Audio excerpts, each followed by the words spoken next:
Olá! Nós daremos continuidade ao nosso estudo sobre as 7 cartas às 7 igrejas do Apocalipse. Hoje, nós veremos a terceira carta direcionada à igreja de Pérgamo. O nosso tema será: você influencia ou você é influenciado? Pensa sobre isso, porque no final a gente vai voltar a essa questão, repetindo: você influencia ou você é influenciado? Acompanhe comigo Apocalipse capítulo 2, versos 12 a 17. Ao anjo da igreja em Pérgamo escreva: estas são as palavras daquele que tem a espada afiada de 2 gumes. Sei onde você vive, onde está o trono de Satanás. Contudo, você permanece fiel ao meu nome e não renunciou à sua fé em mim, nem mesmo quando Antipas, minha fiel testemunha, foi morto nessa cidade onde Satanás habita. No entanto, tenho contra você algumas coisas. Você tem aí pessoas que se apegam aos ensinos de Balaão, que ensinou Balaque a armar ciladas contra os israelitas, induzindo-os a comer alimentos sacrificados a ídolos e a praticar imoralidade sexual. De igual modo, você tem também os que se apegam aos ensinos dos nicolaítas. Portanto, arrependa-se, senão virei em breve até você e lutarei contra eles com a espada da minha boca. Aquele que tem ouvidos ouça o que o Espírito diz às igrejas. Ao vencedor darei do maná escondido. Também lhe darei uma pedra branca com um novo nome nela inscrito, conhecido apenas por aquele que o recebe. Eu sempre gosto de fazer uma pequena introdução sobre o contexto histórico da cidade, porque eu acredito que, a partir disso, nós podemos construir a nossa mensagem para os dias atuais. Então, Pérgamo, o nome Pérgamo significa elevado, exaltado. Ela foi capital da Ásia por quase 400 anos. Era uma cidade grega que foi doada ao Império Romano. Era um importante centro cultural. A segunda maior biblioteca do mundo antigo estava em Pérgamo. Inclusive, isso é bastante interessante, porque a primeira grande biblioteca era de Alexandria, que ficava no Egito. E eles tinham os famosos papiros. Porém, houve lá uma questão interna entre Pérgamo e Alexandria, e eles deixaram de fornecer matéria-prima para Pérgamo. E o que eles fizeram? Criaram os pergaminhos. Ou seja, eles começaram a usar a pele de couro de animais para escrever. Como não tinha papiro, eles fizeram essa invenção. Olha que interessante. Então, o nome pergaminho vem de Pérgamo, dessa cidade. Eles também tinham uma adoração muito forte a Asclépio, ou Esculápio, que era o deus da cura. Esse deus ele tinha uma serpente, e havia uma escola de medicina holística. Essa escola, eu fiz algumas pesquisas sobre ela muito interessante. As pessoas iam para lá e eles tinham uma visão holística. Eles acreditavam que todos os males do corpo eles estavam relacionados à alma, à psique e ao espírito. Então, eles tinham grandes jardins, tinham águas onde as pessoas se banhavam, elas meditavam e dormiam. Eles também tinham um tipo de terapia do sono, onde as pessoas chegavam, tomavam chá, dormiam, e dizem que nesse tratamento serpentes passavam entre as pessoas, e elas no dia seguinte diziam àqueles sacerdotes o que elas achavam que elas tinham e qual era o tratamento.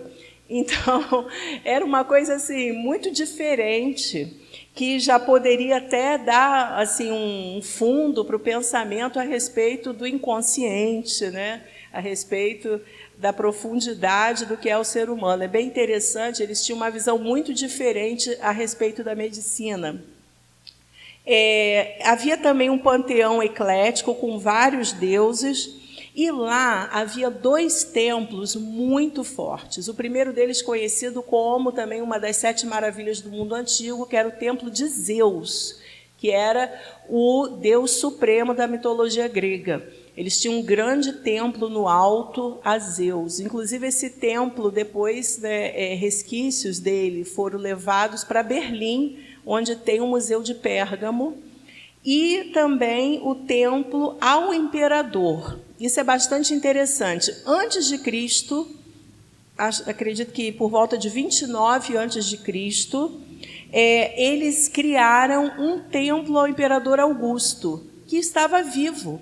Então, eles tinham um templo ao imperador vivo, que era adorado como um deus. Olha que interessante. Então, Pérgamo era uma cidade muito cultural, era uma cidade que havia uma dimensão eclética muito forte, e havia muitas pessoas ali. Também havia muito dinheiro, era uma cidade extremamente rica naquela época. John Stott, ele disse o seguinte: o ponto de discórdia da igreja não era entre o bem e o mal, e sim entre a verdade e o erro. Ele está falando sobre a igreja de Pérgamo. E George Ladd disse: o pecado dos Efésios era intolerância rude. O pecado da igreja de Pérgamo era tolerância e liberalismo. Então, nós vamos ver, à luz dessa carta a Pérgamo, dessa mensagem que o Senhor Jesus manda a Pérgamo, o que ele estava falando para a igreja e como essa mensagem fala tanto aos nossos dias. Até porque dizem os estudiosos, os historiadores, que Pérgamo é a cidade que mais fala sobre a igreja contemporânea, a igreja de hoje. Então, vamos ver o que o Senhor quer nos ensinar. Primeira coisa, quando a gente pega lá no início da carta, no verso 12, diz: ao anjo da igreja em Pérgamo escreva: estas são as palavras daquele que tem a espada afiada de 2 gumes. A primeira coisa que Jesus, porque a gente não pode esquecer jamais que quem está falando à igreja é o próprio Senhor Jesus glorificado. Então, o que ele diz é que as palavras dele, que tem uma espada afiada de 2 gumes. Nós sabemos na palavra de Deus que a espada afiada de 2 gumes é a própria palavra de Deus. Em Hebreus, capítulo 4, verso 12, diz: pois a palavra de Deus é viva e eficaz, mais afiada que qualquer espada de 2 gumes. Ela penetra ao ponto de dividir alma e espírito, juntas e medulas, e julga os pensamentos e intenções do coração. Amados, nós precisamos ter um relacionamento com a palavra de Deus. Mas não apenas de ler a palavra, de conhecer, mas de praticar.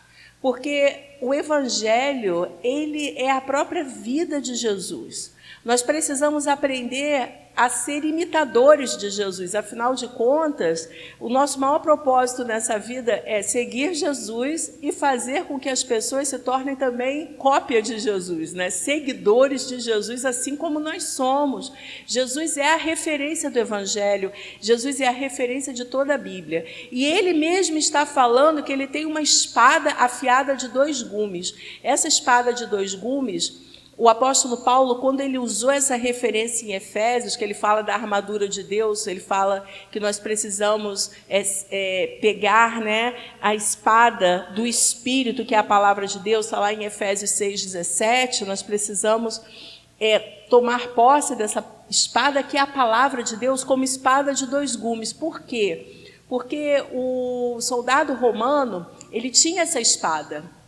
E ela era uma arma de guerra tão forte que ela penetrava qualquer armadura do inimigo. Ela penetrava, ia lá dentro e ele ainda torcia.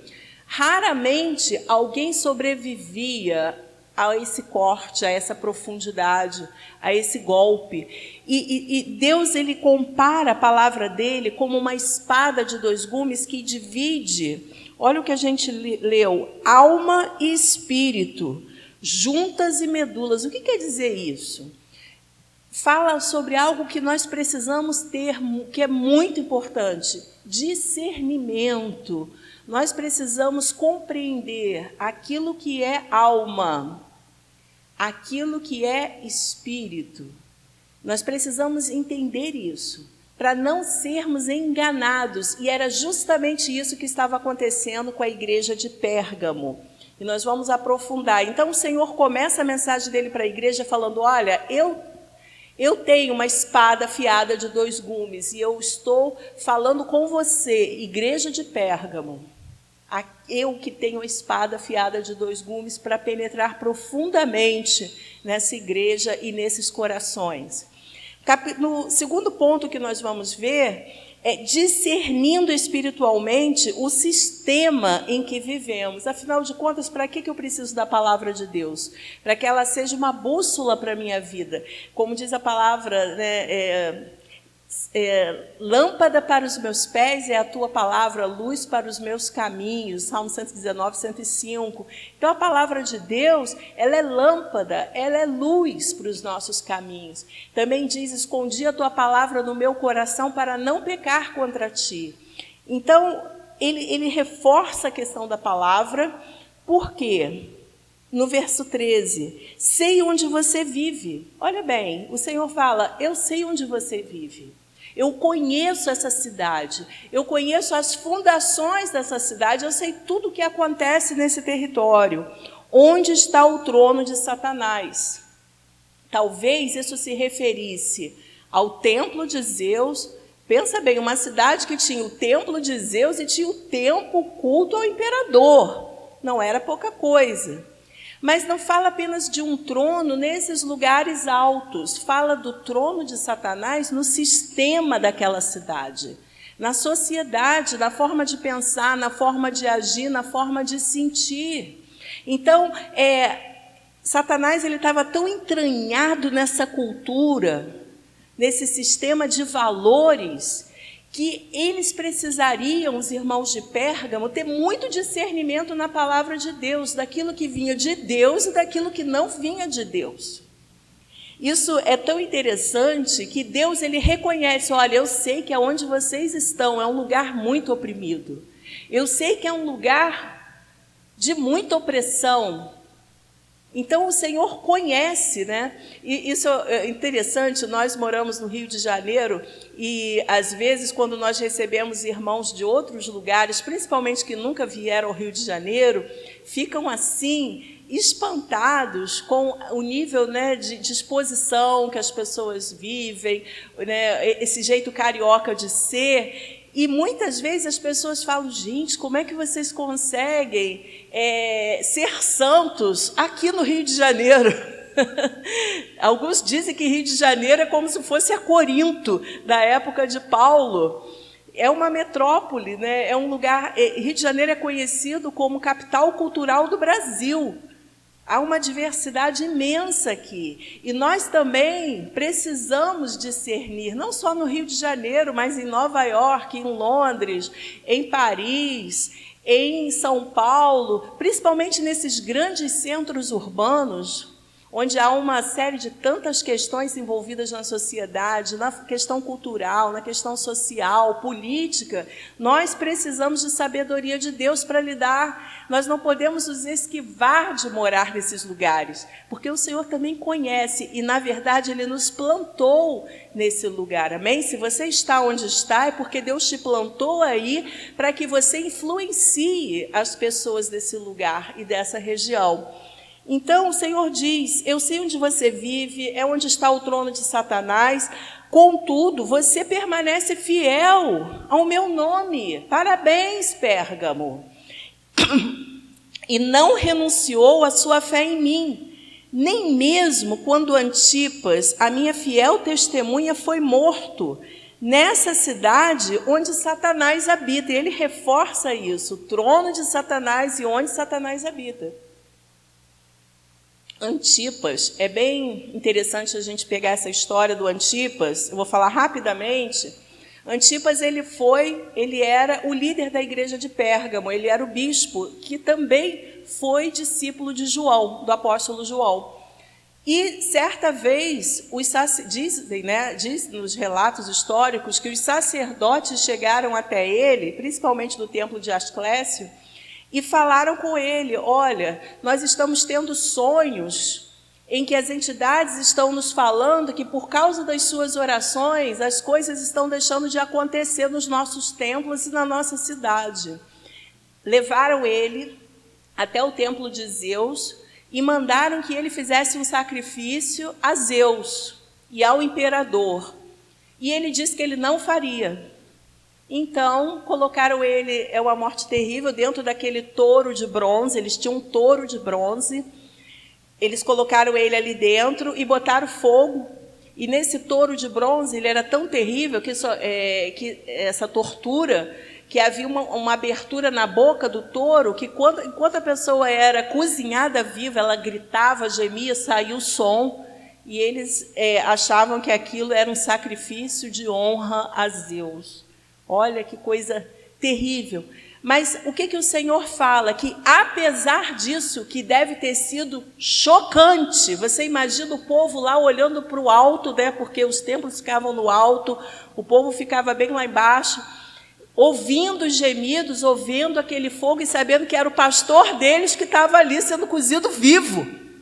Mesmo assim, eles permaneceram fiéis, e o Senhor reconhece isso. Assim como o Senhor diz, Antipas, minha fiel testemunha. Que lindo saber que o Senhor, Ele conhece os nossos sacrifícios, Ele sabe tudo que nós passamos, aonde nós vivemos, por que nós estamos ali, e Ele está conosco. Diz em 2 Coríntios 4:4, o Deus desta era cegou o entendimento dos descrentes, para que não vejam a luz do evangelho da glória de Cristo, que é a imagem de Deus. Então, aquelas pessoas estavam cegas, e o Senhor estava reconhecendo que era uma cegueira espiritual, e a igreja precisava entender isso. Amados, da mesma forma, nós precisamos orar pelas pessoas, nós precisamos interceder pelas nossas cidades, nós precisamos interceder pelo nosso estado, interceder pela nossa nação, porque o Senhor nos colocou para fazer diferença, amém? Para influenciar positivamente. Então, o Senhor nos colocou e Ele conhece as nossas condições, Ele sabe tudo, Ele sabe as nossas necessidades, e Ele está conosco. Lembra que em Apocalipse o Senhor estava andando entre os candelabros, entre os candeeiros, e Ele estava vendo tudo o que estava acontecendo. E nós vamos para o nosso terceiro ponto, que eu intitulei de intocáveis a vulneráveis. Sempre que a igreja passa a fazer acordos e concessões, negando a verdade absoluta do Evangelho, ou negociando, tirando parte dessa verdade, ela perde o seu poder de influência. Eu vou repetir. Sempre que a igreja passa a fazer acordos, concessões, negociando a verdade absoluta do Evangelho, ela perde o seu poder de influência. Isso me lembra muito também a proposta de Faraó. Lembra quando Moisés falou várias vezes a Faraó que ele queria tirar o povo e levar para a terra que Deus mandou para que ele fosse adorado, para que ele fosse cultuado, e Faraó resistiu várias vezes. E uma dessas vezes ele faz uma proposta. Já que ele viu a insistência de Moisés, que não abria mão daquela persistência, ele fala assim, Êxodo 8:28, acompanha comigo. Disse o Faraó: eu os deixarei ir e oferecer sacrifícios ao Senhor seu Deus no deserto, mas não se afastem muito e orem por mim também. Gente, que coisa mais irônica. Então ele fala, vocês querem sair? Tá, vai, mas não vai muito longe não, e orem por mim também. Olha que negociação que ele estava querendo fazer com Moisés. Ainda bem que Moisés foi firme e falou, não aceito, ou é para ir de vez, ou é para ir todo mundo e acabar com essa história, ou não. Aliás, nem ou não, né? Ou é. Nós vamos conseguir, porque ele sabia que ele não ia negociar com o faraó. Então, Satanás, ele age assim também, porque a palavra Satanás quer dizer adversário. Mas uma das formas que ele viu que ele não conseguia destruir a igreja através do sacrifício, através do martírio, do sofrimento dos primeiros cristãos, o que ele fez? Começou a criar-se acordos políticos. Acordos entre a política, o Estado e a igreja. E Pérgamo fala sobre essa fase da igreja e começou a haver acordos. O imperador Constantino, só para dar um exemplo, ele disse que se converteu ao cristianismo. Isso é uma questão longa de comentários, mas eu não vou entrar nisso. Mas o que eu quero dizer é que havia uma moeda da sua época, que uma parte da moeda tinha o deus Apolo, e na outra tinha o nome de Jesus. Para você entender essa questão. E o Senhor fala, eu estou como espada afiada de 2 gumes, Pérgamo, contra isso. Desperta.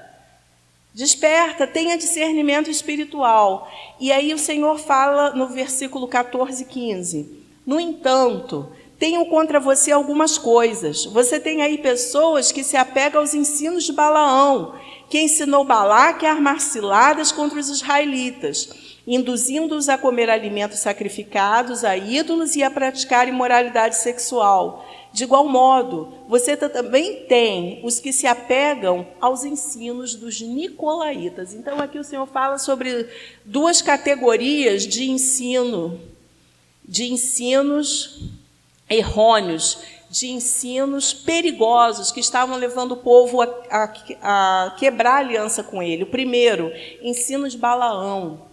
Primeiro, eu não vou entrar tão a fundo na história de Balaão. Eu até sugiro que você leia depois Números 22, 23, 24, para você compreender o que estava acontecendo ali naquele contexto. Então, Balaão, ele era um famoso feiticeiro da época dele. Gente, a Bíblia diz que tudo que está escrito da Bíblia é para o nosso ensino. Isso é Velho Testamento, mas tudo que está na Bíblia, tudo que está escrito é para nós hoje. Então, nós precisamos compreender que há coisas aqui que o Senhor está apontando hoje. O ensino de Balaão. Em Números 22, de 4 a 6, diz: os moabitas disseram aos líderes de Midian, essa multidão devorará tudo que há ao nosso redor, como boi devora capim no pasto. Balaque, filho de Zippor, rei de Moabe naquela época, enviou mensageiros para chamar Balaão, filho de Beor, que estava em Petor, perto do rio, em sua terra natal. A mensagem de Balaque dizia: um povo que saiu do Egito cobre a face da terra e estabeleceu-se perto de mim. Vem agora lançar uma maldição contra ele, pois é forte demais para mim. Talvez então eu tenha condições de derrotá-lo e de expulsá-lo da terra, pois sei que quem você abençoa é abençoado, quem você amaldiçoa é amaldiçoado. Essa era a fama de Balaão. Ele era um feiticeiro, alguns o chamavam de profeta, bem entre aspas, e ele tinha uma boca que aquilo que ele abençoava era abençoado, e aquilo que ele amaldiçoava era amaldiçoado. Ele recebeu muitos valores. E ele tentou várias vezes amaldiçoar e ele não conseguiu. Diz a Bíblia que ele fez 3 oráculos e nos 3 oráculos, junto com o rei Balaque dos Moabitas, ele não conseguiu amaldiçoar o povo. Em Números 23, 8 diz: como posso amaldiçoar a quem Deus não amaldiçoou? Como posso pronunciar ameaças? Quem o Senhor não quis ameaçar? Balaão também disse em Números 23, de 21 a 23, nenhuma desgraça se vê em Jacó, nenhum sofrimento em Israel. O Senhor, o seu Deus, está com eles. O brado de aclamação do rei está no meio deles. Deus os está trazendo do Egito. Eles têm a força do boi selvagem. E ele diz que ele não pode amaldiçoá-los. Gente, vocês imaginam o povo de Israel, quando soube dessa história? E eu vou te falar, sabe o que aconteceu? muitos deles passaram a pensar: nós somos inamaldiçoáveis, nós somos o povo protegido de Deus, nós não podemos ser amaldiçoados. E se você ler Números 25, de 1 a 4, diz assim: enquanto Israel estava em Sitim, o povo começou a entregar-se à imoralidade sexual com mulheres moabitas, que os convidavam aos sacrifícios de seus deuses. O povo comia e se prostrava perante esses deuses. Assim Israel se juntou à adoração de Baal-Peor, e a ira do Senhor acendeu-se contra Israel. Ou seja, o Senhor se levanta no zelo do Senhor, na santidade do Senhor, contra o pecado do povo, que se achava inamaldiçoável. E se você ler posteriormente Números 31, de 14 a 16, eu estou resumindo bastante, diz: mas Moisés indignou-se contra os oficiais do exército que voltaram da guerra, os líderes de milhares e os líderes de centenas. Vocês deixaram todas as mulheres vivas. Moisés faz um confronto com os líderes que tinham ido à guerra destruir as midianitas. Os midianitas. Foram elas que seguiram o conselho de Balaão e levaram Israel a ser infiel ao Senhor no caso de Peor, de modo que uma praga feriu a comunidade do Senhor. Então, qual foi o conselho de Balaão? Olha, contra Deus não tem como se levantar, eles são guardados. Mas faz eles pensarem que eles podem fazer o que quiser da vida deles e quebrar a aliança com Deus, para ver o que vai acontecer. Esse foi o conselho de Balaão. E o mesmo conselho de Balaão, infelizmente, acomete a igreja hoje. Nós vemos que há muitas pessoas que brincam com o pecado, que acham que podem fazer o que quiser da sua vida estando na igreja, na casa do Senhor, porque se acham protegidos pelo Senhor.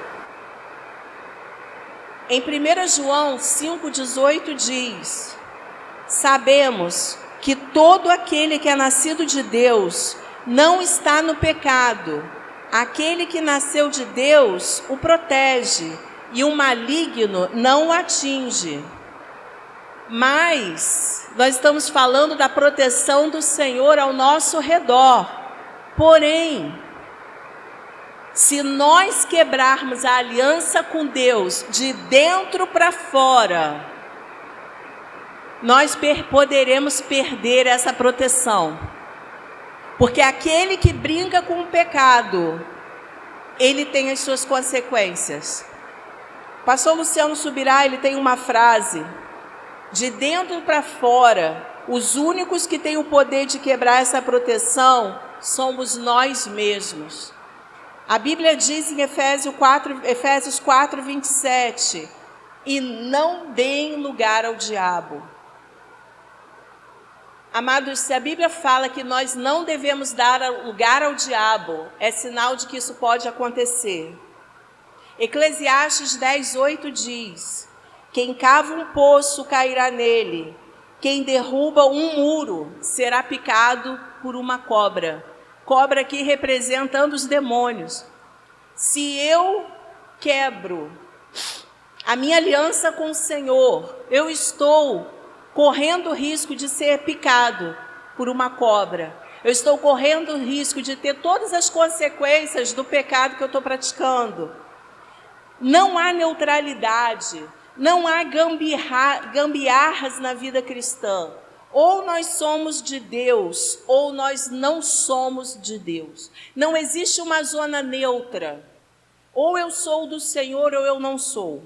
Mateus 12:30 diz: aquele que não está comigo está contra mim. Aquele que comigo não ajunta, espalha. Uma outra coisa que nós vemos é o ensino dos nicolaítas. Não é muito claro na Bíblia o que seria isso. Eu fiz algumas pesquisas. Alguns dizem que o ensino dos nicolaítas é ligado ao gnosticismo. aquilo que é feito com o corpo não vai afetar o meu espírito. Aquilo que eu fizer com o meu corpo não vai ter nenhuma influência no meu espírito.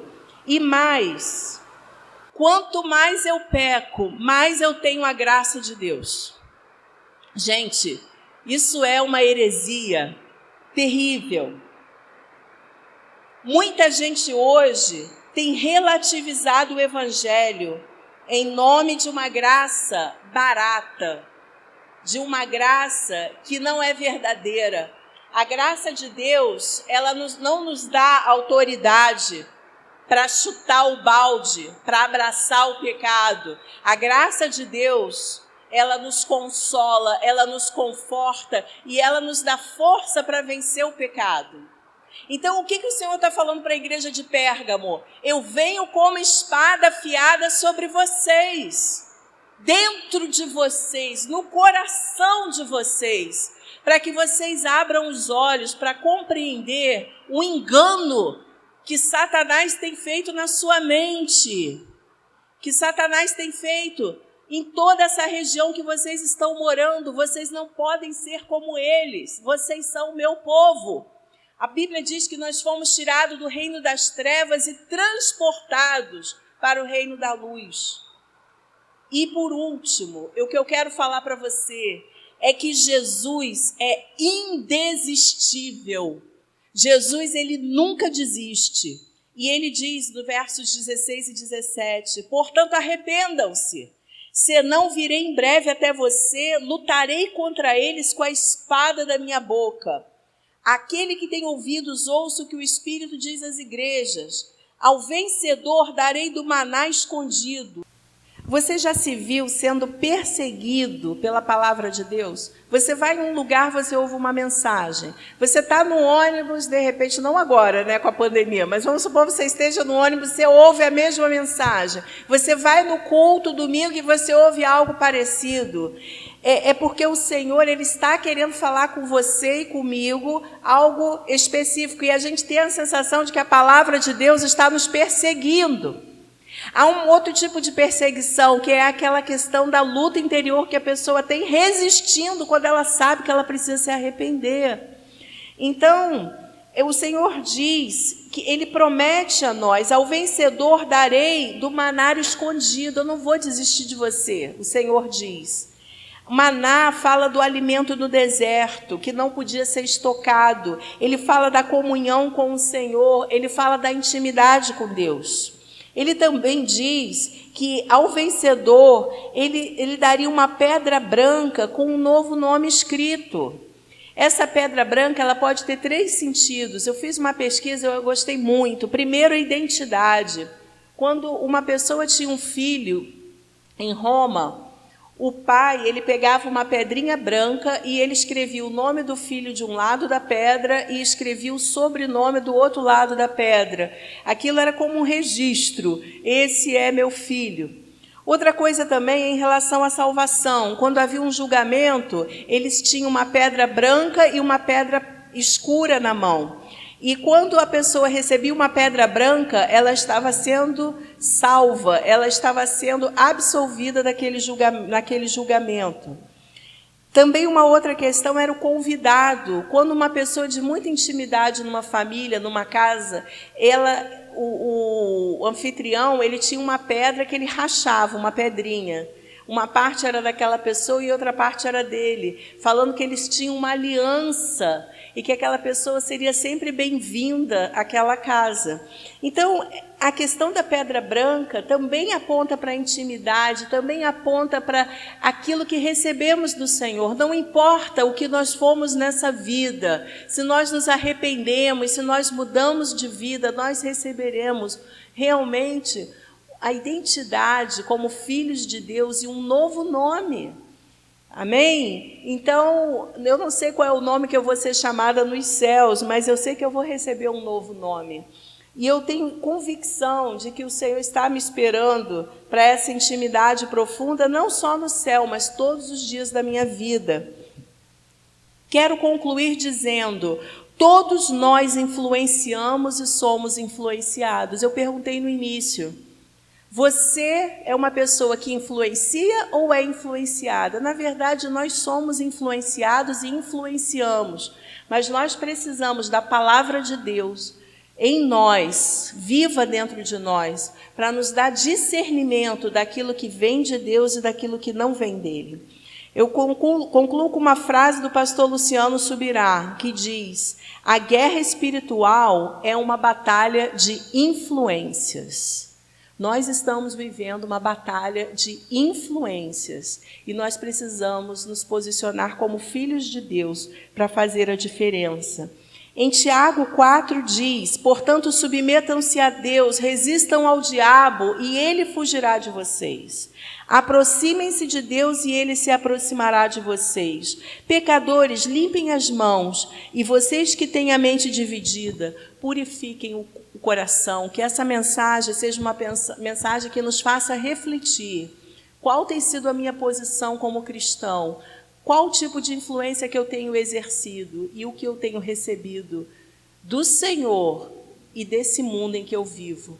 Senhor, eu quero te agradecer por essa mensagem e eu quero entregar a Ti agora todos que estão assistindo, que estão em suas casas, em seus lares, ouvindo essa mensagem, esse estudo da Tua Palavra. Que o Senhor esteja trazendo luz, revelação e graça a nós. Mais que tudo, que o Senhor nos leve a considerar os nossos caminhos e a ver aquilo que precisamos acertar diante de Ti, porque sabemos que o Senhor não desiste de nós e por isso nós voltamos os nossos olhos para Ti e declaramos, Pai, que nós Te amamos e que o Senhor nos ensine a ser influenciadores que façam a diferença.